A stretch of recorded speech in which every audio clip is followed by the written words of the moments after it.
আসসালামু আলাইকুম ওয়া রাহমাতুল্লাহি ওয়া বারাকাতুহু ইন্নাল হামদুলিল্লাহ ওয়াসসালাতু ওয়াসসালামু আলা মান লা নাবিয়্যা বা'দা।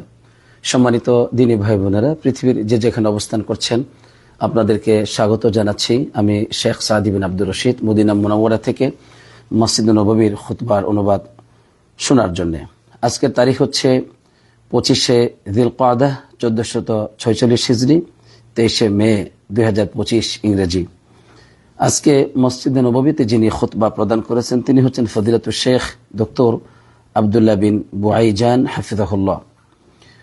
যে বিষয়ে তিনি খুতবাটি প্রদান করেছেন তা খুবই গুরুত্বপূর্ণ, বিশেষ করে যারা হজ করতে এসেছেন, মক্কাতে অবস্থান করছেন অথবা মদিনাতে অবস্থান করছেন, তাদের জন্য খুবই উপকারী বিষয় হলো হজ্জের পূর্ব প্রস্তুতি ও মদিনা জিয়ারতের আদবসমূহ বা মদিনা জিয়ারতের আদব অনুশীলন। কারণ মদিনা জিয়ারত করার ক্ষেত্রে বেশ কিছু আদব আছে যেগুলো অনেক হাজিগণ তারা বুঝেন না, উমরাকারীগণ বুঝেন না, এমনকি মদিনাতে অবস্থানকারী অনেক মুকিমগণ তারাও বুঝেন না। এজন্য এই বিষয়টি হাজিদের জন্য এবং সাধারণ মুসলমান যারাই মক্কা মদিনাতে আছেন সবার জন্যই এই বিষয়টি খুবই গুরুত্বপূর্ণ। এমনকি মক্কা মদিনার বাইরে যারা আছেন তারাও এই খুতবা থেকে, আলোচনা থেকে বিভিন্ন ধরনের উপকার নিতে পারেন। আলহামদুলিল্লাহ, আল্লাহ সুবহানাহু ওয়া তাআলা আমাকে সংক্ষিপ্তভাবে, খুবই সংক্ষিপ্তভাবে বিষয়টিকে উপস্থাপন করবার তৌফিক আল্লাহ তাআলা আমাকে দান করুক। আপনারা দোয়া করবেন আর আমি আপনাদের জন্য দোয়া করছি। আল্লাহ আপনাদের সবাইকে শুনবার তৌফিক দান করুক এবং আশা করি শুনলে উপকার হবে, উপকার হওয়ার তৌফিক দান করুক, আমিন। সম্মানিত খতিব সাহেব তিনি আমাদেরকে লক্ষ্য করে বলছেন, হে মুসলমান, হে মানব জাতি, তোমরা হারাম মাসের মধ্যে অবস্থান করছো, হারাম শহরে অবস্থান করছো, মানে সম্মানিত শহর, সম্মানিত মাসে তোমরা অবস্থান করছো এবং ইসলামের অন্যতম একটি মূল ভিত্তি তা হচ্ছে আল্লাহর এই যে হজ্জের বিধান, ফরজ বিধান, এটা পালন করার জন্য তোমরা এসেছ। আর এই হজ পালন করার জন্যে প্রথমে যে কাজটি করতে হয় সেটা হলো হজের জন্য প্রস্তুতি গ্রহণ করতে হয়। তিনি বলছেন ওয়াইন্না মিনাল ইস্তি'দাদি লিআদাই হাযা নুসুক তাআল্লুমু মা ইয়াতাআল্লাকু বিহি মিনাল আহকাম। এই হজ্জের যে পূর্ব প্রস্তুতি আছে, এই প্রস্তুতির বিষয়টা হচ্ছে হজ্জের সাথে সম্পৃক্ত যে বিষয়গুলো আছে, মাসলা মাসাইলগুলো আছে, এগুলো আপনাকে জানা অত্যন্ত জরুরি। এটা হজের একটি প্রস্তুতি, আলহামদুলিল্লাহ। তাই আবশ্যিকভাবে জরুরি একজন মুসলমানের উপর, যিনি হজ পালন করবেন, আমরা শুধু হজের কথা বলবো না, সালাতের কথা বলবো, সিয়ামের কথা বলবো, আমরা উমরার কথা বলবো, এভাবে যে কোনো ধরনের ইবাদত। তো সম্মানিত খতিব সাহেব বলছেন যে যিনি হজ পালন করবেন তার উপর আবশ্যিকভাবে এটা অপরিহার্য যে এই ইবাদতকে কিভাবে তিনি আদায় করবেন, কিভাবে পালন করবেন, এটি ভালোভাবে জ্ঞানার্জন করা। এই ইবাদতের আরকানগুলো কি, ওয়াজিবাতগুলো কি, মাহদুরাত মানে যেগুলো নিষিদ্ধ কাজ, এই ইবাদতে দীর্ঘ সময় আপনার এহরাম বেঁধে থাকতে হয়, মুহরিম অবস্থায় থাকতে হয়, এই সময়ে কি কি কাজ করা যাবে না, নিষেধ করা হয়েছে, এবং ওইগুলিতে লিপ্ত হলে এরপরে কি বিধান আপনার উপর অবধারিত হবে, এগুলো জানাটা আপনার উপর ওয়াজিব, আপনার উপর ওয়াজিব। কেননা তিনি বলছেন ফাল ইলমু মুকদ্দামুন আলাল আমাল, আমলের আগে ইলমে দ্বীন অর্জন করা, আমলের আগে ইলম জানাটা এটা জরুরি। এজন্য একজন মানুষ সে আল্লাহ তাআলার ইবাদত করবে, জ্ঞানের উপর, অকাট্য জ্ঞানের উপর তিনি ইবাদত করবেন।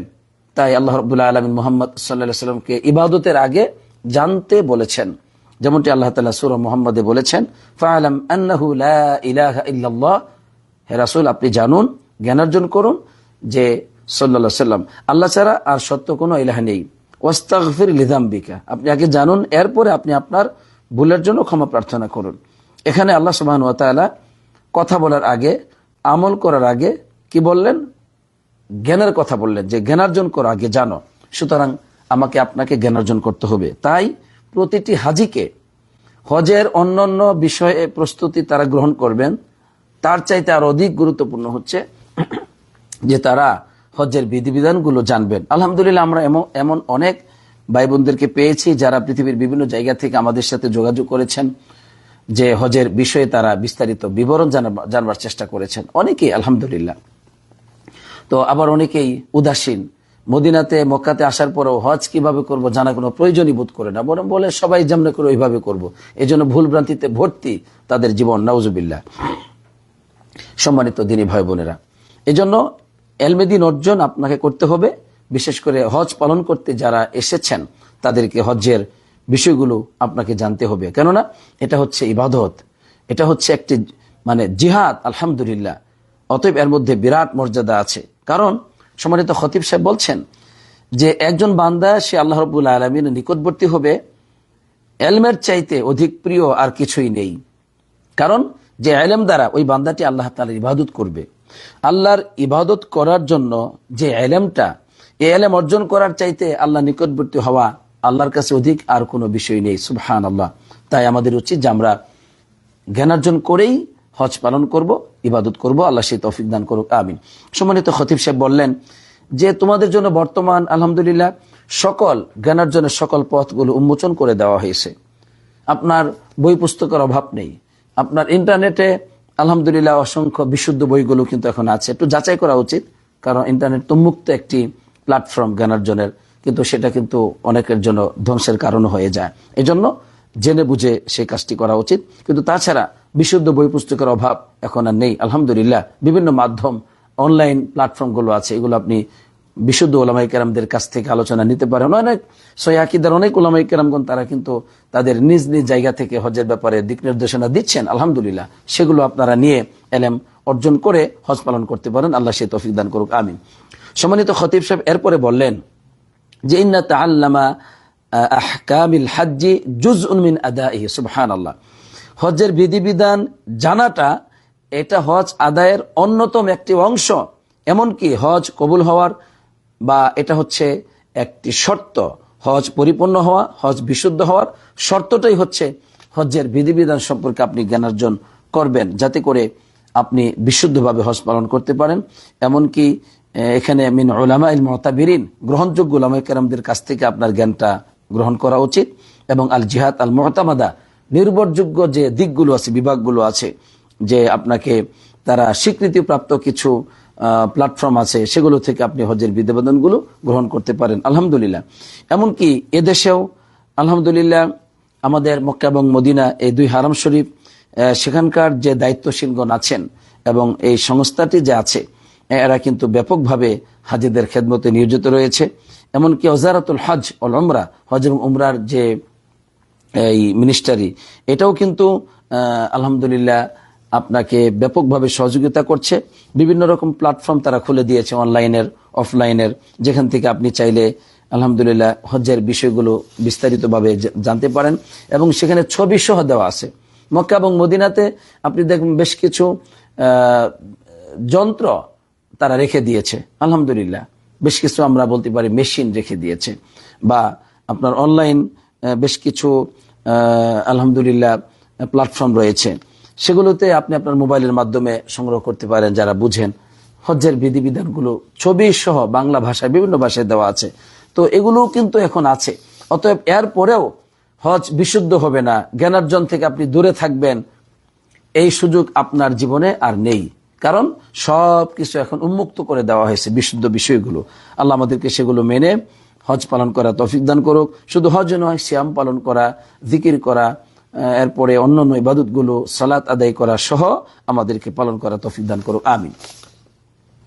এরপর সম্মানিত খতিব সাহেব তিনি আরেকটি বিষয়ের দিকে প্রবেশ করছেন, সেটা হলো যে আল্লাহ তাআলা তোমাদেরকে সম্মানিত করেছেন মদিনা জিয়ারতের মাধ্যমে, আলহামদুলিল্লাহ। এটা হচ্ছে রাসূলুল্লাহ সাল্লাল্লাহু আলাইহি ওয়াসাল্লামের হিজরতের জায়গা, এখানে তিনি অবস্থান করেছেন, এখানে তিনি বসবাস করেছেন, আলহামদুলিল্লাহ। এটা হচ্ছে আল্লাহর কাছে অত্যন্ত প্রিয় একটি শহর মক্কার পরে, এবং এটা হচ্ছে আফদলুল বুকা, সবচেয়ে শ্রেষ্ঠতম একটি স্থান, আলহামদুলিল্লাহ। সুতরাং এই জায়গার একটি মর্যাদা আল্লাহ তাআলা দিয়েছেন, এই মর্যাদাটাকে প্রত্যেকটি মানুষকে রক্ষা করা উচিত।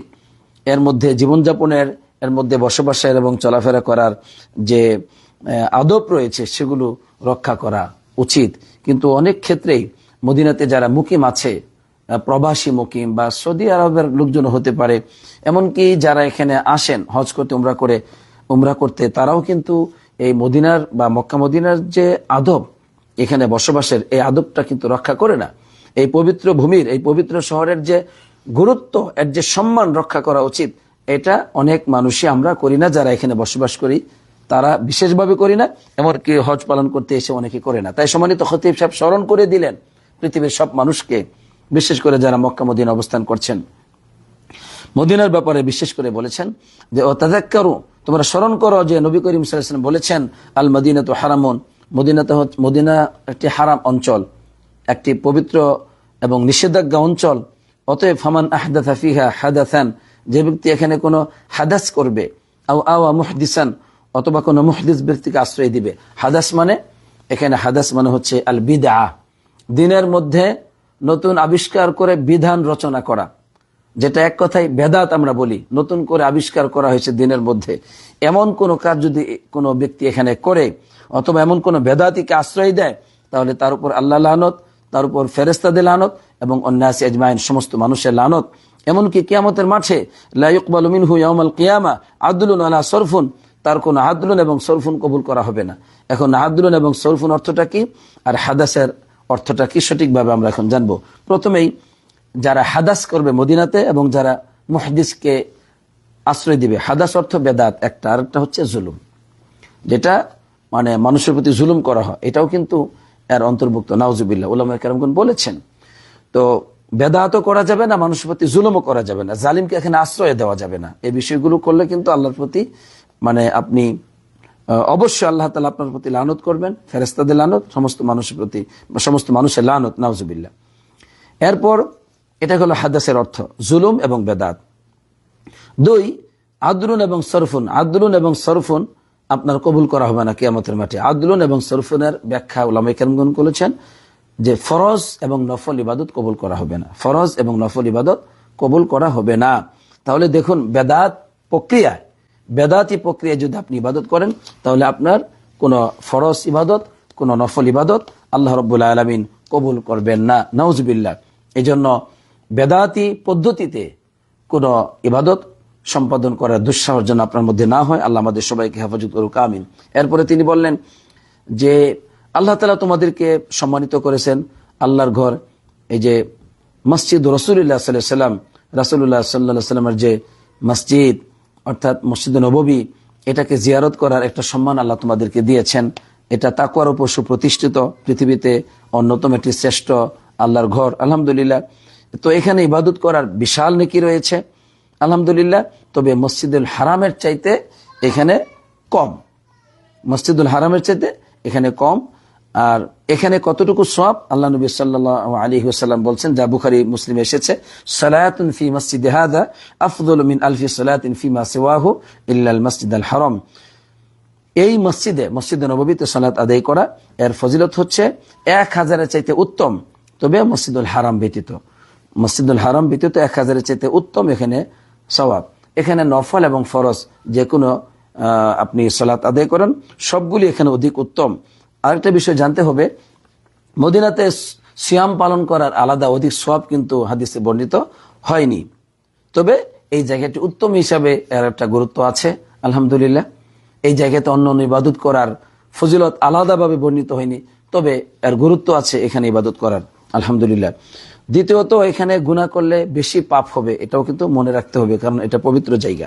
সুতরাং আল্লাহ সুবহানাহু ওয়া তাআলা এখানে 1000 সওয়াব মসজিদ নববীর ব্যাপারে এসেছে, আর 50,000-এর কথা যেটা এসেছে ওইটা দুর্বল হাদিস, তার উপর ভিত্তি করে আমরা ইবাদত করব না, বরং এই বিশুদ্ধ বর্ণনায় যেটা এসেছে যে 1000-এর চাইতে উত্তম, এটি আমরা গ্রহণ করব। আল্লাহ তৌফিক দান করুক, আমিন। তো এখন সম্মানিত খতিব সাহেব, মসজিদ নববীতে যারা আসছেন, মদিনাতে যারা আছেন, তাদের সবাইকে মদিনার আদব রক্ষা করে চলার জন্য নির্দেশনা দিচ্ছেন যে মক্কার পরে এটি হচ্ছে একটি হারাম শহর, পবিত্র শহর, কাজে এখানে মুসল্লিদের কোনো কষ্ট দেওয়া যাবে না, মুসল্লিরা কষ্ট পায় এমন কোনো কাজকর্ম করা যাবে না, বরং আপনাকে শান্তশিষ্টভাবে, স্থিরভাবে এখানে আদবের সহিত, শিষ্টাচারিতা এবং ভদ্রতার সহিত আপনাকে জীবনযাপন করতে হবে।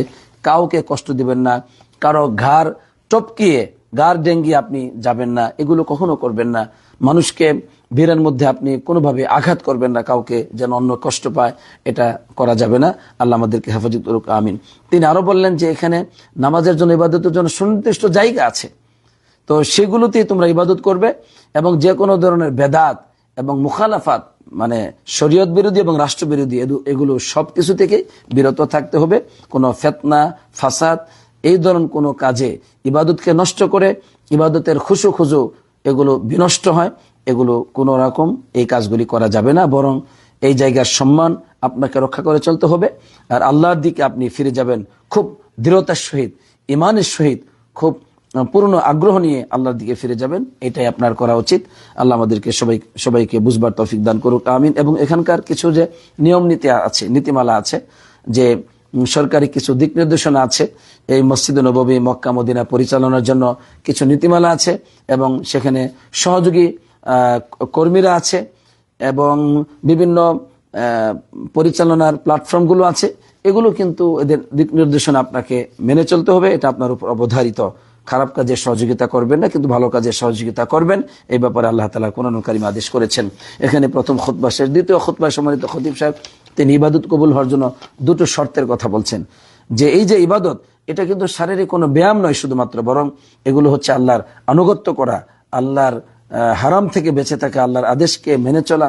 অতএব ইবাদত কবুল হওয়ার জন্য দুটো শর্ত আছে। একটি হচ্ছে ইখলাস, একনিষ্ঠতা, একমাত্র আল্লাহর জন্যই আপনি ইবাদত করবেন, আল্লাহর কাছ থেকে পুরস্কার চাইবেন, আল্লাহর সন্তুষ্টির জন্য ইবাদত করবেন, তার কোনো শরিক নাই। এটা হলো প্রথম শর্ত। দ্বিতীয় শর্ত হচ্ছে মুহাম্মদ সাল্লাল্লাহু আলাইহি ওয়াসাল্লামের সুন্নাহ অনুযায়ী, তরিক অনুযায়ী আপনি ইবাদত করবেন। নিজের মন গড়া, নিজের মতো মানুষ যেমন করে, মন যা চায়, এই ধরনের কোনো ইবাদত করা যাবে না আবেগের বশবর্তী হয়ে, বরং কোরআন এবং সুন্নাহ যা এসেছে, নবীজের আদর্শে যা এসেছে তাই আপনি পালন করবেন। এই মর্মে আল্লাহ নবী সাল্লাল্লাহু আলাইহি ওয়াসাল্লাম বলছেন যে মান আমিলা আমালান লাইসা আলাইহি আমরুনা ফাহুয়া রাদ্দুন, যে ব্যক্তি এমন কোন আমল করলো, এমন কোন ইবাদত করলো যেখানে আমার নির্দেশনা নেই, সেটা পরিত্যাজ্য, আল্লাহ তাআলা সেটা কবুল করবেন না, আল্লাহ কবুল করবেন না। বুখারী মুসলিম এসেছে। তো অতএব আমাকে আপনাকে আল্লাহর সন্তোষের জন্য ইবাদত করতে হবে, নবীজির তরিকা ইবাদত করতে হবে, তাহলে সেই ইবাদতকে আল্লাহ তাআলা কবুল করবেন, অন্যথায় কবুল হবে না। পরিশেষে সম্মানিত খতিব সাহেব আমাদের সবাইকে লক্ষ্য করে, বিশেষ করে হাজীদেরকে বললেন যে হজ পালনটা যেন তোমরা আগ্রহের সহিত পালন করো, পরিপূর্ণ করো, আল্লাহ যেন কবুল করেন এবং এর বিধান অনুযায়ী জেনে বুঝে তোমরা ইবাদত করবে। পাপাচার, অন্যায়, যত রকম পাপের পথ, অবাধ্যতার পথ আছে সেগুলোকে পরিহার করে তোমরা ইবাদত করবে এবং কোনো রকম ঝগড়া জাটি পাপের পথে তোমরা লিপ্ত হবে না এবং তোমরা অবশ্যই ভিড় করবে না, এবং বীর হলে পরে সেখানে যেন আমরা একে প্রতি দয়া করি, অনুগ্রহ করি, আমরা যেন কাউকে আঘাত না করি, দুর্বলদের প্রতি আমরা যেন সহানুভূতিশীল হই।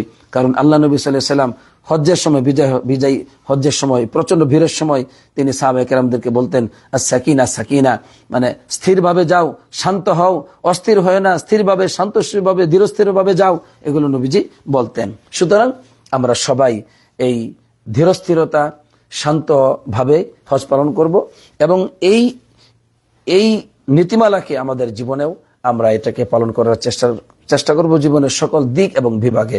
আল্লাহ তাআলা আমাদেরকে সেই তৌফিক দান করুক, আমিন। তো আজকে আমরা হজ্জের পূর্ব প্রস্তুতি সম্পর্কে জানলাম। আমরা যেন সবাই পূর্ব প্রস্তুতি নিতে পারি যারা হজ পালন করবেন, এবং যে কোনো ইবাদতই আমরা পালন করি না কেন তার আগে পূর্ব প্রস্তুতি রয়েছে।